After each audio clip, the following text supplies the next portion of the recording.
filming here, VIP TV, down at VIP's headquarters with Steve Wood.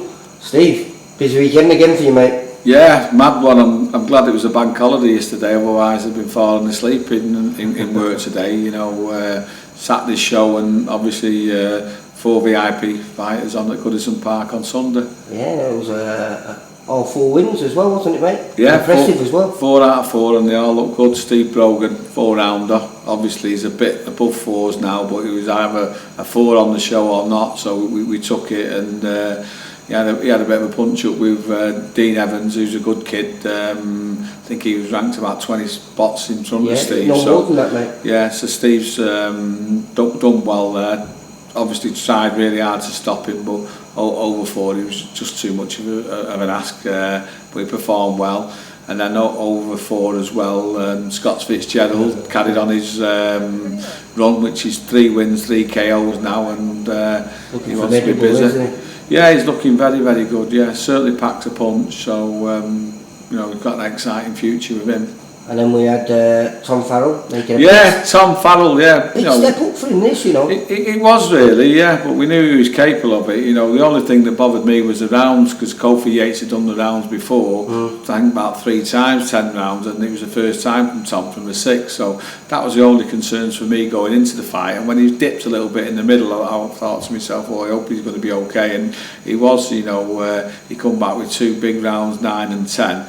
I think they give it him 98, 93. It's a bit wider than I thought. But you know, if you look at it, the cleaner and better work, every round was coming from Tom. But you've got to give Kofi his due for keep coming and trying to force the fight. You know, he made it a very entertaining fight, but Tom's skills and speed and footwork, you know, made him a clear winner. Yeah, it was an impressive performance. Like I say, it was a big ask for him, but came through with flying colours.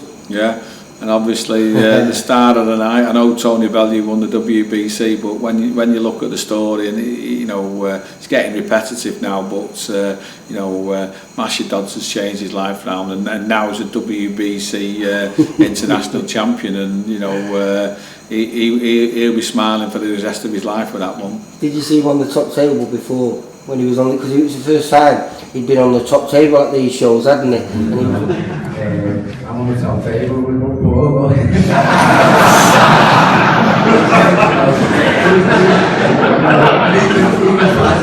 used to watch fights in the amateurs, and I used to think, I wish I could be as good as him one day, you know. No, I'm sitting in the boat, I don't know. Well, I said, I don't know if you're going to sit up here, because he's a top talent, he is, and you know, I'm just appreciated that I'm sitting here, and you know. He's a genuine kid. He's not like saying I'm on the top table, you're down there. He was like, I'm over the moon to being up here, and I admire Paul Smith and he admires Fazza, and it was just a great achievement for him. Yeah. Everyone could. I mean, it was a great changing room, a great atmosphere in the changing room, because they were all together, weren't they? And everyone come in, and it was like, no one could be more happier for him. Every single boxer wanted him to win. Yeah. Listen, you cannot help but like him. You know, he's one of those people that when you put him on the top table or in the cameras after the fights, he says things that people wouldn't ever say, but they come from his heart and he means them. And you know, he's a great guy, and that's why he sells a lot of tickets, because you know, he's such a likeable fella. You know. Well, you know, he's now a marked man. You know, obviously he's the man that everyone wants. He's got a title now. Yeah, I'm solid now. So he'll have a rest, and then he's going to defend that title. Yeah, you know, I mean, in a way, the Cardell fight for the British is something that should have happened on Saturday night. You know, it should have happened, but apparently Scott Cardell turned down a lot of money to take the fight, so it ain't going to happen. He went up to Scotland the day before and yeah, just to do a 6 round, and it's crazy, but listen, that's gone now, and lucky enough, Masha's got a belt that he should have had a belt before, so you know, we've kind of redeemed the situation that we've been left in with 2 bad decisions, and we've got a belt which is, you know, everyone loves the Lonsdale belt. I think it's the best belt in boxing, me, but this gives him the world ranking, doesn't it? This is above it if you look at rankings and situations, so you know, we can defend this 1-2 times and get a little bit of coin in for him, because he deserves it. He's worked really hard, and you know, we don't have to worry about the British title and Scotty Cardell now, you know, that's in the past. They've had 2 good fights, and if a third comes along, it comes along. If it doesn't, you know, we'd have to worry about that no more. But there's no easy fights now for Masha, is it? Because he's been elevated into a situation by his own hard work and everything, and that. But you know, listen, it wasn't an easy fight on Saturday. The kid was as awkward as he was, and he had a decent record, and he had decent skills. So you know, it was a good win for Masha. Well. Yeah, good win for Masha. Yeah, it was.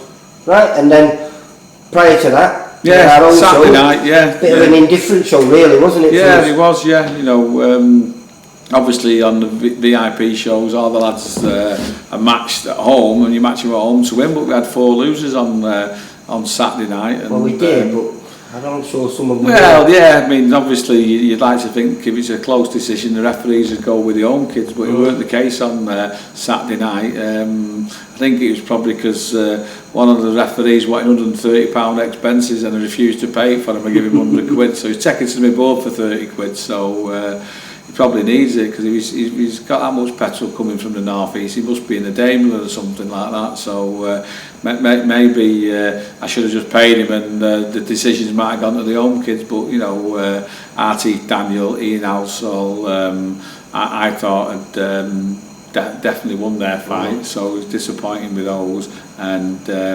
Morgan Jackson's could have gone either way. Could have, yeah. Well, I thought it should have gone his way, 39-38. But what was upsetting about that was the actual scoreline, because it was 40-37. Yeah, and never that in a million years. No. Never that in a million years. But hey, what can you do? I mean, it was a barnstormer, wasn't it? Yeah. And the kid was he'd not fought before. No, it's his debut, so you don't know what you're getting there. Yeah. But no, listen, all credit to him. He come up and put a tremendous fight up, and you know, I'd love that to be a draw and do it again. We'll try and do it again anyway. Well, I think he wants that to happen again, Morgan. Right, you know what I mean? But it was a cracking fight. And then at the end, well, we're not going to miss all the other fights, but we did have Mark Thompson. Yeah. Mark had a good stoppage win over Kevin McCauley, and you know, obviously we knew it was going to be a win, but he never gets stopped, so he has got freakish punching power. Mark, he got him with the left hook, and the kid didn't know where he was, so the referees had to stop it. So that's a good win. He's got him a little belt, and he'll help his confidence. He's a confidence fighter, Mark, so I think maybe his next fight, or certainly the one after that, he's going to have another go at a title. He's 35 now, so time's not on his side. It was his birthday on that day as well, wasn't it? Yeah, time's not on his side, so he's got to get on with it there, yeah. So the other disappointment was Adam Ismail, but he just had an off night. The kid he fought was a middleweight, so he knew it was a risk on the night, didn't he? Well, it was a calculated risk, but he just didn't box to his ability. 2 young kids fought. Mark Jeffers, who's with Mike Jennings, debut, sold a lot of tickets, and put it on the kid for full 3 minutes, non-stop. Kid did well getting through there. Luke Evans fought again. He's been fighting all VIP shows. Look, quality. Big step up again for Luke, wasn't it? Yeah. You know, he's going in the right direction, and for the young kid, I think he's 19 and Mark's 18. Two kids with bright futures, and it was a pleasure to have them on our show. Ricky Skelton made his return. Yeah, Ricky needed to bring one back. He was a bit down in the dumps after losing to Gary Corcoran, and been out of the gym, took a lot of weight off to make the show just a 4-rounder. But you know, after the first couple of rounds, he got his feet moving again, and so you know, he's got to go and have another big fight soon. Ricky Skelton, you know, just needed that one win before he goes back, so he'll be okay. We also had Declan West, Sean Crowley making his pro debut. Yeah, Sean Crowley made his pro debut. Only had 17 as an amateur. You could tell a little bit in his performance, but he won clearly, and he'll only get better. And another debutant, Ricky Starkey, who's come out of the army, give a bit away to Joe Beeden, but he's an aggressive little fighter, and he's going to give us some entertaining fights. Him and Sean back out at the Wigan on 3rd of September. And John Case. Yeah, Johnny Cage again. He was coming back. He was coming back from a loss and needed a win before he had a good fight, and he got a bad cut, which means he won't fight till next season now. But he's got that win, and he's got to fight for the title again. John fights a lot better against good opposition. You know, he is a nice, tidy boxer, and sometimes against the journeyman and brawlers, it doesn't work for him. So, you know, he's got a fight at a nice standard, and he's capable of mixing it. So, it'd be nice if he could not be an early man and win the titles shortly. So, he'll get another opportunity, that's for sure. Right. And now you've got a bit of a quiet. Bit of a lull in June. No well, VIP shows. I hope so. Yeah. We've got a few fighters out, but the next one we're doing a joint one with Black Flash Promotion, 2nd July in Oldham. Local derby with Sam Amidi, Matt Ryan, and Zelfa Barrett on the show and the Stacks undercard. Then the 16th of July, which we'll do a little chat about because it's going to be it's going to be one of the best shows that VIP's ever done on the 16th of July. So I want to do that on its own. Little teaser then. Am I right that Ryan Doyle's going to get a chance to defend his own?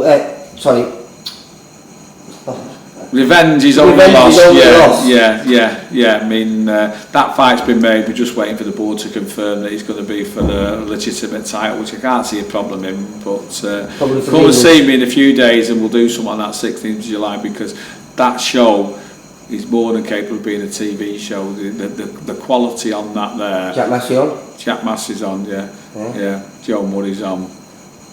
Nicky Godin's on. All top fighters. Right. And more as well. Yeah. Alright, Steve. Thanks a lot, mate. Cheers then. Bye bye.